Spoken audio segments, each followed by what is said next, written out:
오늘 귀한 주일 참 잘 오셨습니다. 좌우에 잠깐 인사할까요? 참 잘 오셨습니다. 네, 오늘 참 잘 오셨습니다. 오늘 본문 말씀을 중심으로 은혜의 선순환을 이루어 갑시다. 은혜의 선순환을 이루어 갑시다라는 제목으로 함께 하나님 말씀을 나누도록 하겠습니다. 2014년 한 취업 포털에서 조사한 직장에서 일어나는 머피의 법칙, 이걸 조사한 적이 있습니다. 어떤 일을 하는데 일이 좀처럼 잘 풀리지 않고 오히려 갈수록 악순환이 계속돼서 꼬이기만 할 때, 그래서 일이 점점 망쳐져 가는 것을 이제 자주 섞인 말로 머피의 법칙에 걸렸다라고 얘기를 합니다. 몇 가지 이 사례들이 있습니다. 직장 이 취업 포털에서 조성한 거에 따르면, 먼저 9위죠. 내 휴가 기간에만 꼭 비가 내린다. 8위는 회사에서 내가 낸 아이디어는 반드시 실패한 유사 사례가 있다. 또 7위, 내가 쓰려고만 하면 꼭 사무기기가 고장난다. 6위, 연봉 협상 시기에만 꼭 업무 성과가 부진하다. 5위, 보너스 타는 날은 꼭 급한 지출이 생긴다. 4위, 열심히 일하다가 잠깐 딴짓하면 꼭 그때 상사가 모니터를 확인한다. 3위는 지각하는 날 버스도 늦는데 엘리베이터까지 늦는다. 2위, 급한 업무를 전화할 때 꼭 상대방 통화가 안 된다. 1위는 약속이 있는 날 꼭 야근이 잡힌다. 이럴 때 참 당황스럽죠.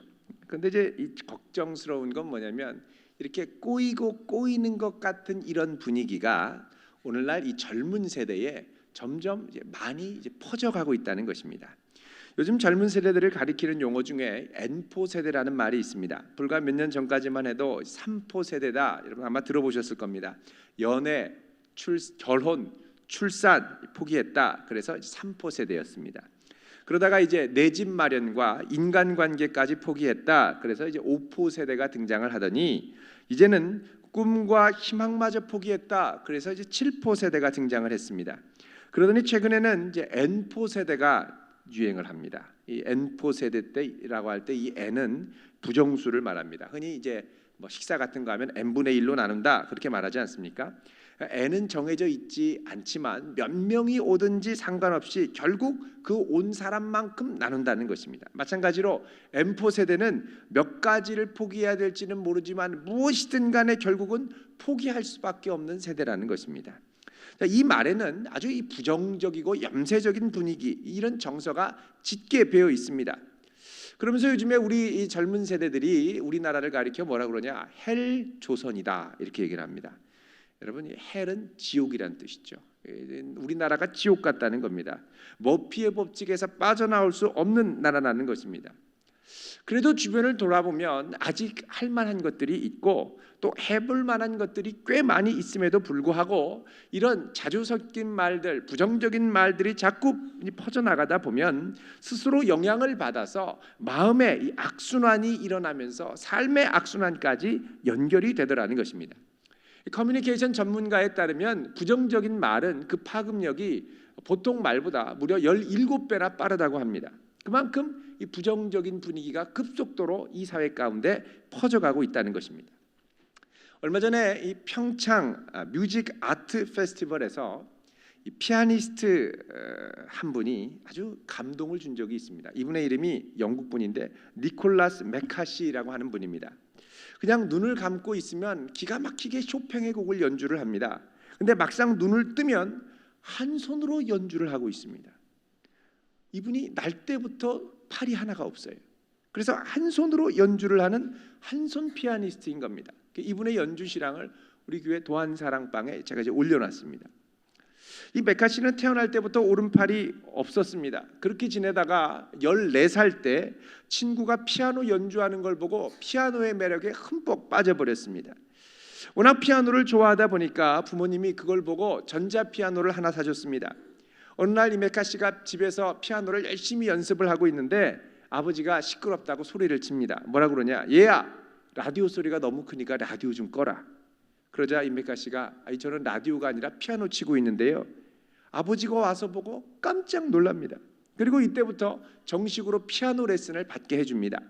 그렇게 피아노 레슨을 받다가 선생님이 얼마 지나지 않아서 얘는 더 이상 가르칠 것이 없습니다. 상급 음악학교에 진학을 시키십시오. 그래서 영국 왕립음악원에 지원서를 냈습니다. 전화로 인터뷰를 하는데 인터뷰 도중에 저는 팔이 하나가 없습니다. 이렇게 얘기를 했더니 거기서 뭐라 그러냐? 한 손으로 연주자가 되는 건 불가능합니다. 그러면서 전화를 끊어버렸습니다. 이 대답에 이 메카시가 큰 충격을 받습니다. 그리고 피아노를 그렇게 사랑했던 피아노를 그만둘 생각을 합니다. 그러던 어느 날 문득 이런 생각이 들었다는 거예요. 전화 속에서 나를 인터뷰했던 사람은 실제로 내가 피아노 치는 걸 한 번도 들어본 적이 없을 텐데, 그래서 이분이 다시 도전을 했고 영국 왕립음악원에서 공부를 잘 마치게 되었습니다. 그 이후로 이분은 전 세계를 돌아다니면서 팔 하나로 한 손으로 연주하는 피아니스트가 되어 연주 활동을 하고 있습니다. 그리고 우리나라에 얼마 전에 왔을 때 기자가 가서 인터뷰를 했습니다. 근데 이 기자는 주로 어떤 방향으로 질문을 했느냐? 오른손 없이 한 손만으로 살아가는 삶이 불편하지 않습니까? 이런 의도로 여러 가지 질문을 던졌습니다. 근데 이 메카시가 이 질문에 대해서 대답을 하는데 주로 어떻게 대답을 하냐? 내가 갖고 있는 이 한 손, 나에게 주어진 하나뿐인 이 왼손으로 얼마나 많은 일을 해왔는지를 얘기를 해주는 거예요. 이 대답을 한참 듣다가 이 기자가 충격을 받았습니다. 나는 없는 것, 부정적인 것에 초점을 맞춰서 자꾸 얘기를 하는데 이분은 자기에게 주어진 그걸로 감사하며 이걸로 할 수 있었던, 하나님의 은혜로 할 수 있었던 것들을 얘기하는 겁니다. 보통 우리 앞에 놓인 상황을 보면 객관적으로 이렇게 좋지 않은 경우가 참 많습니다. 그런데 어떤 분은 이걸 갖고 자기의 처지를 비관하면서 아주 악순환에 빠지는 분이 있는 반면에 어떤 분은 이걸 갖고 아름다운 선순환을 일으키는 분들이 있습니다. 자, 이걸 경험한 대표적인 인물이 요셉이었습니다. 창세기 50장 20절에 보면 요셉이 자기 형제들을 향하여 뭐라고 고백하느냐? 당신들은 나를 해하려고 하였지만 하나님은 그것을 선으로 바꾸셔서 오늘과 같이 많은 백성의 생명을 구하게 하시려 했습니다 라고 고백합니다. 자, 당신들은 나를 해하려 했으나 객관적으로 보면 참 어렵고 힘든 상황이라는 것입니다. 그런데 하나님은 그 악조차도 하나님의 전능하신 손으로 선으로 바꿔주시더라는 것입니다. 요즘 우리 주변의 생활을 보면 좀 양극화가 많이 벌어지는 것 같습니다. 뭐 경제적인 양극화도 있습니다만 신앙적인 양극화도 많이 벌어지고 있습니다. 자, 악순환 가운데 있다 보면 계속 주님을 멀리하고 악순환 가운데 빠져드는 반면 또 믿음의 신앙의 선순환을 일으키면서 주님을 가까이 하는 분은 점점 더 가까이 하는 분들이 있습니다. 이게 이제 악순환에 있는 분들이 선순환으로 돌아가야 되는데 이게 잘 일어나지 않더라는 것입니다. 자, 그러면 이 악순환과 선순환을 결정짓는 중요한 차이가 무엇일까요? 그건 바로 내 삶의 중심에 누가 주인으로 있느냐 하는 것입니다. 누가 주인이냐? 여러분, 내 중심에 죄와 사망의 권세를 이기신 부활하신 주님이 내 삶을 걸음걸음 인도하신다고 고백하면서 나아가는 분은 삶의 모든 것이 은혜고 그 은혜를 인정하며 선순환을 이루어갑니다. 그런데 그 중심에 내가 있으면 어떻게 되느냐? 일단 내가 누려야 할 유익, 또 내가 받아야 할 대우, 또 그러면서 내가 치러야 할 대가, 또 이런 것들을 보다 보면 자꾸 이 손익분기점을 계산하게 된다는 것입니다. 내가 자꾸 얻어야 할 이익 쪽에 관심을 기울이다 보면 자꾸만 상황을 내 이익의 상황에 따라 조절하려고 합니다. 내 상황에 따라 자꾸 상황을 조정하려고 하다 보면 욕심이 더 일어나고 욕심이 더 일어나다 보면 서서히 악순환에 빠져들게 되더라는 것입니다. 자, 내 중심에 누가 주인인가를 알려면 내 삶에 어떤 고백이 나오는가를 유심히 관찰할 필요가 있습니다. 내가 주로 쓰는 말 가운데 내가 많으면 문제가 있다는 것입니다. 창세기 4장 1절에 보면 하와가 처음으로 자녀를 출산하면서 고백하는 것이 있습니다. 우리 한번 찾아보겠습니다. 창세기 4장 1절입니다. 맨 앞에 같이 읽어보겠습니다. 창세기 4장 1절 같이 읽습니다. 시작.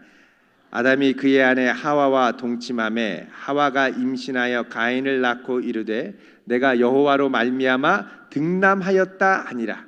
자, 이거 언뜻 보기에는 되게 믿음의 고백처럼 들립니다. 하나님께서 나를 도와주셔서 내가 등남했다, 자녀를 낳았다. 근데 자세히 보면 그렇지 않더라는 것입니다. 여기 아이를 낳았다라는 동사의 주어가 누구냐? 나라는 겁니다. 내가 낳았다는 거예요. 물론 하나님의 도움도 받았죠. 그러나 결국은 내가 낳았다는 겁니다. 하와가 아들을 낳고 붙인 이름이 뭐냐? 이 4장 1절에 보면 가인이라는 이름입니다. 이 가인이라는 단어는 원문으로 보면 창조하다, 만들다라는 뜻입니다. 결국 이 아들은 내가 창조한 인간, 내가 만들어낸 인간이라는 것입니다. 그래서 이 카수토라고 하는 구약학자는 내가 여호와로 말미암아 등남하였다, 여호와로 말미암아 등남했다라는 이 구절 중에 이 말미암아라는 전치사가 원문의 기초에서 이렇게 번역할 수 있다라고 제안을 합니다. 내가 여호와처럼, 그러니까 말미암아가 아니라 처럼이라는 거죠. 이렇게 번역을 하면 어떻게 되느냐? 내가 여호와처럼 아들을 만들어냈다, 자녀를 만들어냈다, 이런 뜻입니다. 그러니까 신앙 고백처럼 보이지만 결국은 자기가 주체가 돼서 자기 힘으로 애를 만들었다는 거예요. 그런데 이 아들이 결국 어떻게 합니까? 인류 최초의 살인을 저지르죠. 동생 아벨을 시기와 질투로 죽여버립니다. 자, 이 충격적인 사건을 경험하고 이 하와가 또 다른 아들을 낳습니다. 세 번째 아들이죠.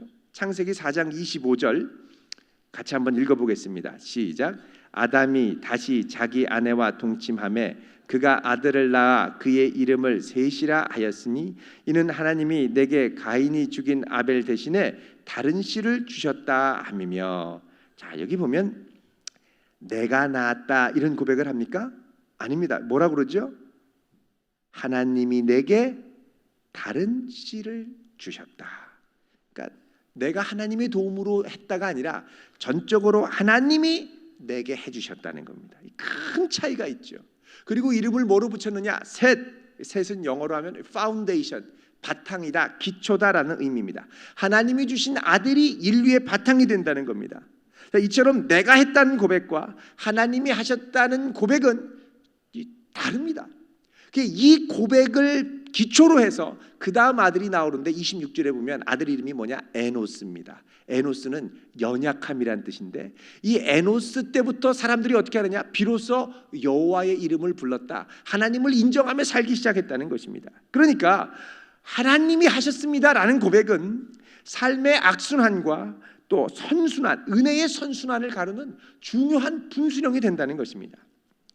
자, 오늘 본문을 봐도 이 유사한 패턴이 나타납니다. 누가 낳았느냐 할 때 내가 낳았다라는 고백이 라헬에게 많이 등장하는 거예요. 그동안 야곱의 많은 사랑을 받았습니다. 그런데 아이가 생각대로 잘 나오지 않습니다. 그러니까 어떻게 하느냐? 라헬이 화산 폭발하는 것처럼 분노를 쏟아냅니다. 1절 말씀 우리 30장 1절 같이 읽어보겠습니다. 시작. 라헬이 자기가 야곱에게서 아들을 낳지 못함을 보고 그의 언니를 시기하여 야곱에게 이르되 내게 자식을 낳게 하라. 그렇지 아니하면 내가 죽겠노라. 자, 여기 보면 온통 자기 나로 가득 차 있습니다. 내게 자식을 낳게 하라. 그렇지 않으면 내가 뭐 한다고요? 죽겠다는 거예요. 여러분, 사람이 살고 죽는 게 하나님 뜻대로 돼야지 내 뜻대로 되면 큰일 납니다. 아니, 여태까지 언니가 자식을 계속 낳고 믿음으로 고백하는 걸 봤을 텐데 그걸 보고도 이 라헬의 마음에는 큰 감동, 다가오는 게 없었던 것 같습니다. 여러분, 언니 레아가 부족하고 연약함에도 불구하고 하나님의 은혜로 계속 자녀를 낳으니까 그 자녀들에게 붙인 이름들이 있습니다. 우리 지난주에 한번 봤었죠.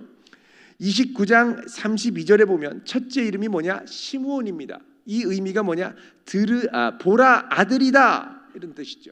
그러면서 하는 고백이 뭐냐? 여호와께서 나의 괴로움을 돌보셨다. 그래서 루벤으로 고백을 한 거예요. 둘째 시므온입니다. 뜻이 들으심이란 뜻이죠. 여호와께서 내 기도를 들으셨구나. 또 마지막으로 난 유다는 뭡니까? 찬송한다. 내게 자녀를 주신 여호와를 찬송한다. 자, 이런들 고백들을 보면 모든 자녀들이 하나같이 하나님의 선물이고 은혜임을 고백하는 겁니다. 하나님이 다 주셨다는 거예요. 만약에 레아가 그래도 내가 라헬보다 애 하나는 잘 낳지, 이렇게 교만했으면 이런 이름들이 붙을 수가 없다는 겁니다. 모든 것이 하나님의 은혜이다, 이런 고백 때문에 계속해서 레아에게 하나님이 자비를 베푸시더라는 것이죠. 자, 그런데 라헬은 이 자녀를 낳는 문제가 하나님의 은혜임을 인정하지 않습니다. 전적으로 내 책임이고 내 능력이고 남편 때문이고 내 입으로 낳아야지, 남편이 낳게 해야지, 안 그러면 그냥 죽어버리겠다, 극단적으로 말을 하죠. 정말 이 극단적인 고백처럼 나중에 라헬은 두 번째인 베냐민을 낳을 때 죽습니다. 말대로 되는 거죠. 라헬은 지금 자기가 이 하나님께서 은혜로 주신 것들을 거의 헤아리지 않습니다. 남편의 사랑을 독차지하고 또 모든 여건을 좋게 하고 감사한 것들이 있는데 이거 하나도 생각하지 않고 어떻게든 없는 것, 이것을 어떻게든 우리 힘으로, 내 힘으로 해보려고 애를 쓰고 있는 것입니다. 자, 이렇게 막 화를 내면서 빨리 낳게 하라고, 안 그러면 죽어버리겠다 그러니까 그동안 아내를 끈질기 사랑하고 극진히 모시고 친절하고 삭삭하게 했던 야곱이 처음으로 화를 냅니다. 뭐라고 화를 내느냐? 2절 보십시오. 야곱이 라헬에게 성을 내어 이르되 그대를 임신하지 못하게 하시는 이는 누구라고요? 하나님이시니 내가 하나님을 대신하겠느냐? 지금 야곱은 분명히 선을 긋고 있습니다. 이 상황 주관하시는 분은 내가 아니라 하나님이라는 거죠. 내가 어찌 그 하나님을 대신하겠냐는 겁니다. 야곱은 지금까지 진행되는 이 상황을 보면서 또 레아가 자녀를 그렇게 막 낳으면서 하나님을 찬양하는 걸 보면서 이게 내가 주관하는 것이 아니라 하나님이 인도하신다는 걸 철저히 깨닫고 고백하는 것입니다. 자녀는 절대 내 힘으로 되는 게 아니라는 거예요. 그런데 라헬이 이렇게 분노하는 이유는 뭐냐? 이 문제를 내 마음대로 할 수 있다고 생각했기 때문에 그렇습니다. 우리도 교회에서 보면 가끔씩 이렇게 덕담하시는 분들 계십니다. 덕담인지는 모르겠습니다. 아이고 집사님, 우리는 애가 셋인데 둘이네, 하나 더 낳아야지, 하나 더 낳아봐, 너무 좋아. 또 어떤 분은 셋 있는 분이 하나 있는 분한테 아이고 적어도 애는 셋은 돼야 돼요, 하나는 그렇지. 둘 있는 분은 또 하나 있는 분한테 둘은 돼야 돼요, 하나가 뭐예요? 아니 누가 몰라요? 나와야지 낳지요. 이게 덕담이 아니에요. 이게 불신앙에서 나오는 거의 악담입니다. 아니 낳고 싶지 않은 사람이 누가 있습니까? 할 수 있으면 더 낫겠죠. 그런 상황이 있겠죠. 하나님이 허락하지 않으신 걸 어떻게 하란 말입니까? 그럼 또 아니 나는 잘만 나오던데. 그게 내 입으로 낳는 게 아니라니까요. 하나님이 주시니까 낳죠. 그러니까 내가 낳았다고 생각하니까 다른 사람한테 낳으라고 하는 겁니다. 아니 만약에 7 낳은 분이 3 낳은 분한테 가서 셋이 뭐야, 7은 있어야지, 그럼 어떻게 하시겠습니까? 이게 은혜로 되는 거라니까요. 이제 곧 명절이 다가옵니다. 추석 다가오죠. 명절 때마다 이 자녀가 없는 가정은 일가 친척을 만나서 막 이런저런 소리 들으면 이 스트레스가 얼마나 크겠습니까? 이 빨리 낳으라는 말 절대 우리가 하지 말아야 될 말 중에 하나입니다. 여러분 사랑한다면 그냥 본인이 용기를 내서 기도 부탁을 하든지 말을 하기 전까지 그냥 묵묵히 기다리고 감싸주고 격려하고 기도만 해주시기를 바랍니다. 묵묵히 기도만 하라고 그랬다가 그러니까 어떤 분은 가가지고 새벽기도 끝나고 나갈 때 손 붙잡고 내가 지금 기도하고 있어 알지? 그 말도 하지 말라니까요. 그 말을 왜 해요? 그냥 기도하고 하나님이 응답 주시면 감사하고 그때 가서 내가 열심히 기도했었다, 이렇게 나도 이 기도 이 역사에 동참하게 돼서 감사하다, 이렇게 얘기를 해야죠. 그냥 편안하게 눈빛으로 그냥 편안하게 사랑과 은혜의 눈으로 바라보면서 기도만 해줄 수 있는 성도 되시기를 바랍니다. 얼마 전에 한 성도님이요 임신을 하셨습니다. 병원에 가서 검사를 해보니까 아기 심장에 구멍이 이렇게 뚫렸어요. 위험하다, 걱정이 됐죠. 온 목장 식구들 기도 부탁하고 저도 새벽에 기도하고 그리고 한 달 후에 가서 사진을 찍었는데 이 심장에 다시 구멍이 메워졌어요. 하나님의 은혜죠. 여러분 이걸 통해서 깨달은 게 뭡니까? 내가 낳는 줄 알았는데 이게 내 뜻대로 되는 게 아니더라는 거예요. 하나님의 전적인 주권이 있다라는 걸 그때서야 고백이 되더라는 거죠. 이건 선물이라는 것입니다. 이걸 인정해야 되는데 내 힘으로 한 것처럼 하면 그 다음에 이제 이 주변 사람들이 어려워지는 거죠. 여러분, 이런 면에서 라헬은 비록 외모는 곱고 아름다웠을지 모르지만 내면의 신앙은 전혀 아름답지 않았습니다. 여러분, 3절 말씀 보십시오. 자기가 분을 못 이기니까 어떻게 합니까? 같이 읽습니다. 시작. 라헬이 이르되 내 여종 빌하에게로 들어가라. 그가 아들을 낳아 내 무릎에 두리니 그러면 나도 그로 말미암아 자식을 얻겠노라 하고. 자, 늘 자기를 사랑해 주던 야곱이 이렇게까지 호통을 쳤으면 좀 이렇게 회개하고 반성하는 기미가 있어야죠. 근데 여전히 라헬은 자기 생각, 자기 계획을 포기하지 않습니다. 이 집요한 거죠. 야곱을 몰아가는 거예요. 여보, 정 그러면 나는 됐고 내 시종 빌하한테 들어가세요. 그럼 내가 빌하로 인하여 자식을 얻겠습니다. 3절 후반에 뭐라 그럽니까? 나도 그로 말미암아, 그 여종으로 말미암아 자식을 얻겠노라. 자, 지금까지 자식 누구 힘으로 얻는다고 그럽니까? 내 힘으로 얻는다고 고백을 하는 거예요. 여전히 내 인생의 주어가 나인 것입니다. 자, 이렇게 해서 들여보냈더니 정말 내 계획대로 여종을 통해서 자식이 나왔습니다. 근데 이름을 붙이는데 뭐라고 붙이냐? 자, 먼저 난 아들 이름이 단입니다. 이 단은 나나주 5번에 보면 뭐라고 되어 있냐면 억울함을 풀었다, 이런 뜻입니다.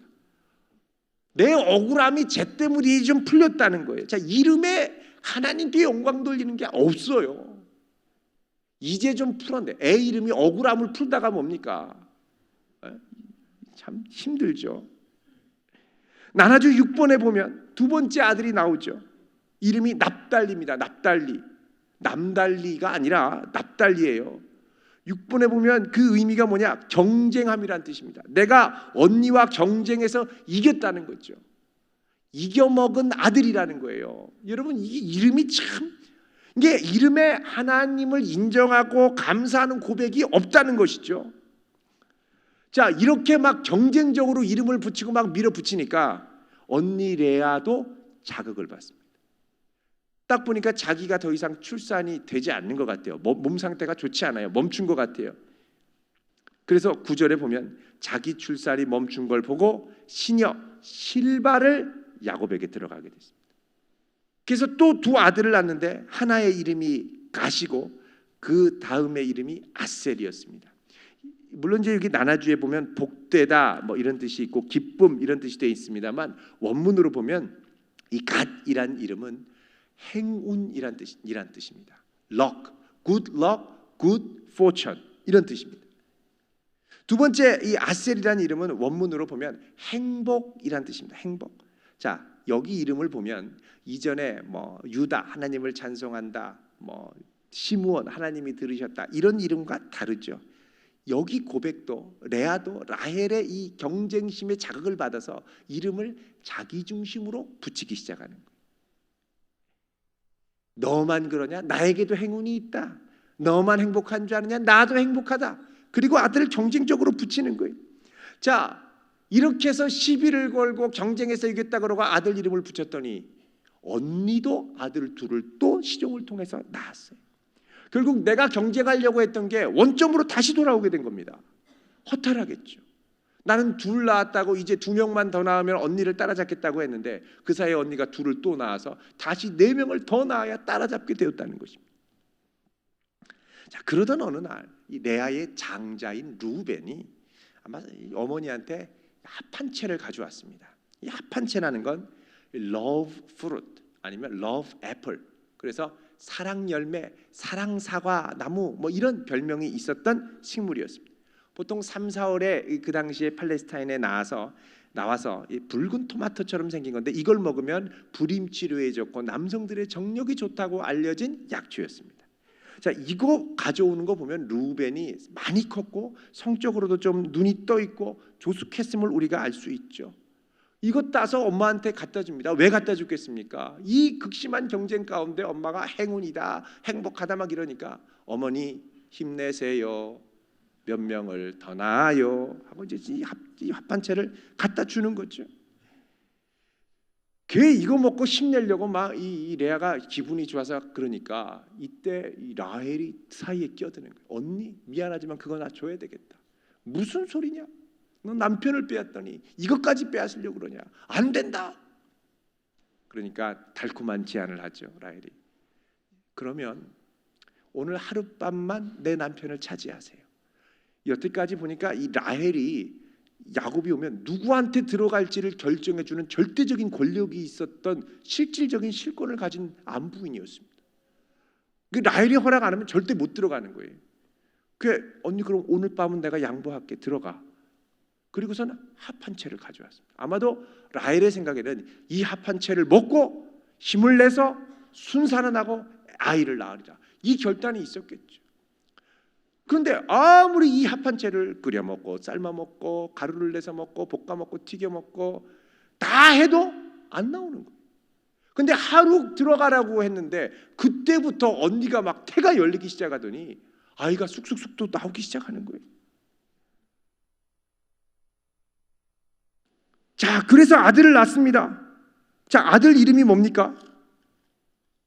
그 다음에 나온 아들 이름이 18절에 보면 이사갈입니다. 이사갈. 인사돌이 아니라 이사갈입니다. 이사갈. 야, 어떻게 그 사이에 또 나왔죠? 이 고백을 보면 뭐라고 되어 있느냐? 하나님이 내게 그 값을 대신 치러주셨다. 누가 치러주셨다고요? 하나님이. 합한 채의 값을 하나님이 친히 내게 갚아주셨다는 거예요. 자, 이렇게 믿음을 고백하니까 하나님이 은혜를 주셔서 또 낳게 합니다. 이름이 스불론입니다. 그냥 스불스불 나오는 거예요. 고백이 20절에 보면 뭐라고 그러냐? 하나님이 내게 후한 선물을 주시도다. 아유, 후하게 주신다 그러니까 하나님이 후하게 하나 더 주세요. 요번엔 딸 주세요. 아들만 있던 집안에 딸이, 귀한 딸이 나오는 겁니다. 자, 멈췄던 출산이 회복되니까 그 다음부터 레아에겐 더 강렬한 고백, 뭡니까? 내 삶의 모든 것이 하나님의 은혜입니다로 고백되어 나아가는 것입니다. 은혜의 선순환이 이루어지는 것이죠. 자, 반면 라헬은 어떻게 됩니까? 자존감이 완전히 무너졌습니다. 자기 시종 보내서 아들 둘 낳고 이겼다 그랬는데 언니도 들여보내서 둘 더 낳고 합한 채 빼앗아 가지고 더 낳으려고 그랬는데 안 되는 사이에 언니가 그 사이에 아들 둘, 딸 하나를 더 낳았습니다. 자, 여러분, 세월이 이렇게 하는 동안 얼마나 흘렀을까요? 지금까지 낳은 자녀를 다 합해보면 아들 10, 딸 하나, 도합 11명입니다. 모르긴 해도 이 아이들이 나오는 사이에 세월이 최소 10년에서 15년은 흘렀을 겁니다. 약 15년. 자, 15년 동안 아이가 없다. 합한 채를 먹고 날마다 신랑하고 함께 방을 쓰고 다 해도 안 되는 거예요. 자, 이때 되면 자포자기입니다. 미칠 정도가 되는 거죠. 자, 이제 라헬이 내 힘으로 할 수 있는 게 하나도 없구나. 철저하게 무너지면서 하나님만 바라볼 수 있게 됐을 시점쯤 돼서 이 라헬의 악순환의 구리에 새로운 은혜가 임하기 시작합니다. 바로 22절 말씀입니다. 같이 읽습니다. 시작. 하나님이 라헬을 생각하신지라 하나님이 그의 소원을 들으시고 그의 태를 여셨으므로. 자, 하나님이 누구를 생각하십니까? 라헬을 생각하셨습니다.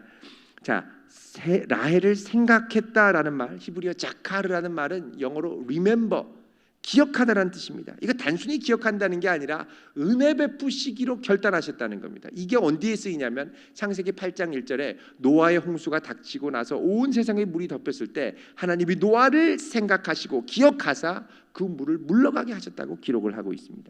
그러니까 하나님의 은혜가 라헬이 경험하는 불행의 고리를 끊어버리기 시작한 겁니다. 자, 이렇게 은혜를 주시니까 23절에 어떻게 됩니까? 읽어볼까요? 시작. 그가 임신하여 아들을 낳고 이르되 하나님이 내 부끄러움을 씻으셨다 하고. 자, 누가 씻어주셨습니까? 하나님. 이제서야 고백이 나오는 거예요. 그리고 이름을 요셉으로 정했습니다. 요셉은 더함이라는 뜻인데 왜 더함이라고 붙였느냐? 의도가 24절에 나옵니다. 시작. 그 이름을 요셉이라 하니 여호와는 다시 다른 아들을 내게 더하시기를 원하노라 하였더라. 자, 내가 더 낳겠노라, 내가 더 낳기를 원하노라가 아니라 누가? 여호와가 내게 더하시기를 원하노라. 하나님을 향한 소원으로 철저하게 중심이 다시 서기 시작하는 겁니다. 그러니까 라헬에게는 이제 내 입장에서 내게 필요한 건 합한채도 아니고 시종이 대신 낳아주는 것도 아니고 야곱이 나와 늘 함께 있는 것도 아니고 뭐예요? 오직 하나님의 은혜만이 필요하다라는 걸 인정하고 고백할 수 있게 되었다는 것입니다. 이 고백이 나오는데 라헬은 참 많은 시간이 걸렸습니다. 은혜의 선순환의 출발점이 바로 여기 있는 것입니다. 하나님의 주권을 고백하고 내 뜻대로만 되지 않는 내 인생의 걸음걸음이 하나님의 선물이라는 걸 기억하고 그분의 은혜를 구하며 나아가는 것, 이게 바로 출발점이 된다는 것입니다. 내 삶에 물론 돈도 필요합니다. 지혜도 필요합니다. 명예도 필요합니다. 지위도 필요합니다. 인맥도 필요합니다. 그러나 반드시 이거 없으면 아무것도 아닌 게 뭐냐? 바로 하나님의 은혜인 줄로 믿습니다. 여러분, 특별히 이 은혜를 구할 때, 은혜에 젖어 살며 하나님이 하신다는 걸 인정할 때 우리의 삶의 선순환이 본격적으로 시작하는데, 특별히 관계에 있어서 하나님의 주권과 은혜를 구할 수 있길 바랍니다. 무슨 말이냐면 내 관계, 이게 이제 내 뜻대로 하는 것 같은데 이 안에 주님의 주권이 있기를 구해야 한다는 것입니다. 자, 이번 주부터 목장 모임 시작합니다. 교회 예배만 다니면 되지, 여기도 이 예배만으로도 은혜로운데 왜 자꾸 부담스럽게 모이라고 그러지? 여러분, 성도 아닌 고객으로 다니는 게 편할 수도 있습니다. 그러나 이 안에는 교회의 신앙생활을, 신앙의 관계를 내 입맛에 따라 내가 원하는 대로 재단하려고 하는 나 중심적인 생각이 큽니다. 보통 이렇게 참여를 하면 어떨까 권면하면 이런 분들 계십니다. 내가 왜 해야 됩니까? 나 바쁜데 왜 내가 참여해야 됩니까? 그 생각들을 가만 보면 그 깔려있는 주어가 다 납니다. 하나님이 붙여주신 사람입니까? 그럼 내가 순종하는 마음으로 같이 해보겠습니다. 하나님이 은혜로 이런 모임도 주셨습니까? 그럼 한번 최선을 다해 해보겠습니다. 이게 아니라는 거죠. 그 주어가 나이다 보면 점점 내 스스로 나를 고립시키게 됩니다. 그럼 교회에 적응하고 공동체에 스며들어가는 야 될 이 교회가 내 교회가 아니고 괜히 남의 교회에 온 느낌이 자꾸 드는 거예요. 그러면서 어떻게 되느냐? 은혜의 선순환이 멈추게 됩니다. 자, 주님이 몸으로 부르시고 천국 연습을 하도록 목장을 주셨으면 이걸 선물로 여기고 감사함으로 나아갈 수 있어야 되는데 이걸 내 범위 안에서 통제하려고 하는 거죠. 근데 받아들일 때 이 안에 새로운 차원의 은혜가 펼쳐지게 되는 것입니다. 프랑스의 실존주의 철학자였던 샤르트르가 이런 말을 했습니다. 타인이 지옥이다. 이 세상의 지옥은 장소가 아니라 사람이라는 거예요. 사람이 제일 무섭고 다른 사람, 그 사람이 지옥이라는 거예요. 자, 요즘 이렇게 비슷하게 생각하는 분들이 점점 많아집니다. 젊은 세대에도 그렇고요. 그냥 혼자가 좋은 거죠. 다른 사람께 엮이는 거 싫고요. 특별히 이건 한국인의 이 사회적인 특징 때문에도 그렇습니다. 우리나라 사람들은요, 공적 영역과 공인들에 대한 불신이 상당히 강한 편입니다. 그래 이거를 사회적으로 공동체적으로 풀어야 되는데 이거를 나 홀로 풀려는 경향이 강합니다. 미국에서는 이걸 뭐라 그러냐? 나 홀로 볼링족이다라고 얘기를 합니다. 미국에 원래 볼링 치면 같이 쳤는데 점점 혼자 치는 사람들이 볼링장에 늘어난다는 겁니다. 하버드 대학교 행정대학원 교수였던 이 로버트 퍼트넘이라고 하는 분이 나 홀로 볼링족이란 책을 썼습니다. 여기 보면 사회적 자본이 얼마나 중요하고 공동체가 얼마나 중요한가를 강조하는데, 사회적인 자본이 우리가 교육을 받으면 이 교육적, 지식적 자본이 나중에 직장 생활을 하고 생산성을 일으키는 것처럼 사회적인 자본도 이 사회적인 자본을 통해서 사회의 생산성과 건강성이 직결이 되게 되는데, 오늘날 이게 자꾸 나 홀로 하다 보니까 빠르게 이 사회적 자본이 잠식되고 사라진다는 겁니다. 이 퍼트넘 교수가 우리가 너무 쉽게 무시하는 사회적 네트워크, 사회적 자본, 이 공동체는 정말 소중한 자산임을 역설하고 있습니다. 우리의 신앙생활도 그렇죠.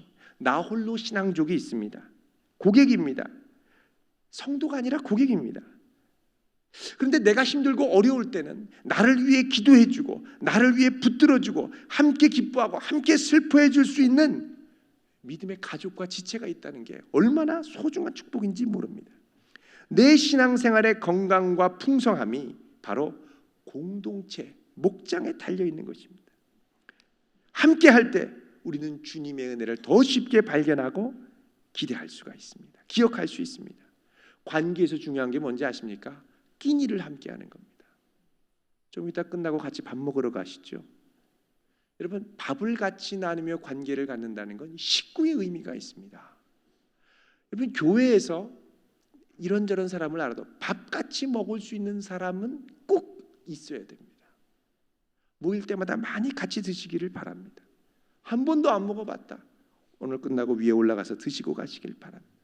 누가 혼자 드시는 것 같다, 같이 가서 인사하고 드시기를 바랍니다. 여러분, 오늘날 N포세대 자꾸 얘기하지만 우리가 서로의 삶을 나누며 아직 주님께서 내 삶에 은혜로 주신 것들을 자꾸 발견하기 시작할 때 여전히 우리의 삶이 그분의 은혜의 손에 붙들려 있음을 발견하게 될 줄로 믿습니다. 그리고 그 은혜만이 우리로 머피의 법칙에 갇혀 있는 이 세대의 풍조로부터 탈출할 수 있게 만들어 줍니다. 내 삶이 아닙니다. 주님의 선물입니다. 내 아내가 아닙니다. 주님의 선물입니다. 내 남편이 아닙니다. 내 자녀가 아닙니다. 내 직장, 내 시간, 내 물질이 아닙니다. 다 오직 주님의 선물이요 은혜일 뿐입니다. 이 고백을 통해 우리의 삶에 아름다운 은혜의 선순환을 일으켜 나갈 수 있기를 주님의 이름으로 축원드립니다. 기도하겠습니다. 거룩하신 하나님,